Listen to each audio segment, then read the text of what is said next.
Antes de empezar, quisiera recalcar la importancia de que cualquier arma te será útil y viable siempre y cuando le des el uso adecuado a sus pros y contras. En este juego todas están bien balanceadas, acorde a sus estadísticas. Empecemos con las pistolas dado que son las armas de las cuales mayor cantidad hay dado que tenemos 5 de ellas, la Silver Ghost, la Castigadora, la Red 9, la Matilda y la Black Tal, son el tipo de armas que más usaremos.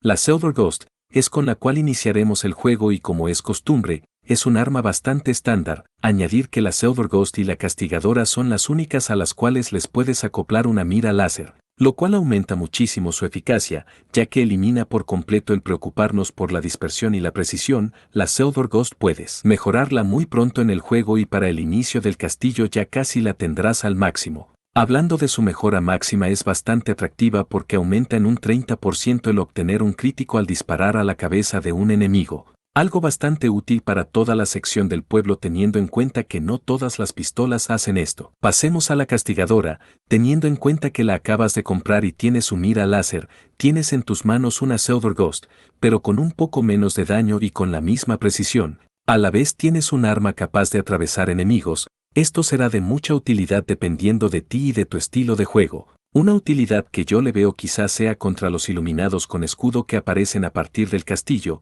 La Black Tal es en mi opinión una muy buena opción, tiene mucha cadencia y un daño muy alto, es la opción perfecta para alguien que no tiene mucha experiencia en juegos de acción o en la saga Resident Evil, puedes comprarla después del castillo.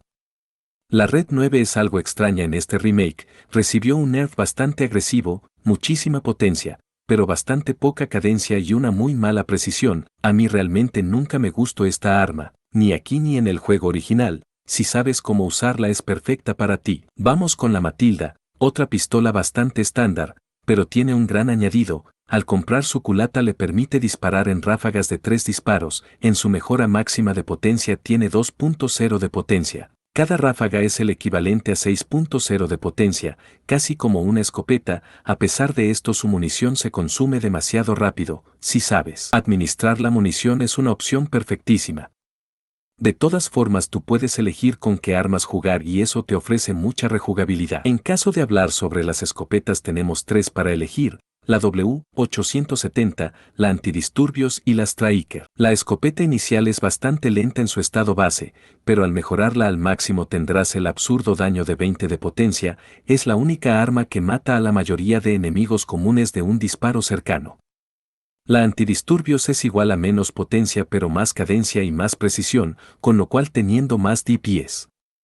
La Striker por su lado no destaca en algo en concreto, es igual a una escupidera de balas dado que tiene 48 de capacidad en mejora máxima y una potencia decente, pero sacrificando enormemente su precisión, la cual es muy pobre. Los rifles son algo medianamente complicados de comparar. El rifle de cerrojo por su parte y como es habitual en los videojuegos, el arma con menos cadencia es aquella que tiene más daño. El rifle semiautomático a mí es el que más me gusta, está equilibrado entre daño y cadencia, pero debo decir que el fusil de cerrojo con algunas mejoras es casi como una Magnum. Por último tenemos al rifle de asalto, siento que no fue una buena opción por parte de Capcom al hacer que este rifle usase munición de fusil y darle tantísima cadencia, su caso es igual al de la Matilda. Desperdicia la munición muy rápido, ya que dispara en automático. Al contrario, en el caso de los subfusiles tenemos a la TMP y a la L5 de nuevo tenemos el mismo punto, un arma con precisión y otra sin ella. La TMP es bastante buena en aturdir enemigos,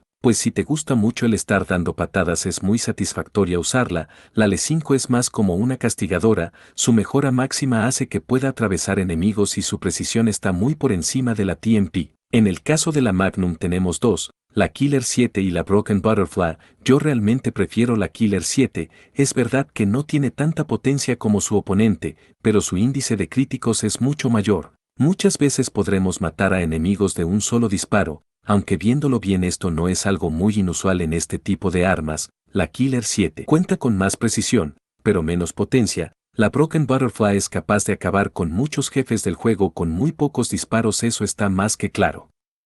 En el tema cuchillos no hay mucho que decir, el mejor es el cuchillo primario, ya que lo podremos hacer infinito y los cuchillos de bota y de cocina son solo cuchillos desechables para no arruinar los tuyos. Fin del comunicado. Por último tenemos los huevos, más bien el huevo de oro.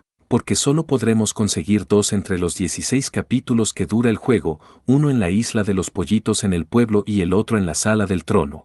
Después de la pelea con los dos garradores, su única función es hacer más fácil la pelea con Salazar, ya que cada uno le hace un 70% de daño, absolutamente increíble. Ya hemos cubierto todas las armas. En ese caso te dejo por aquí algunos de mis otros videos.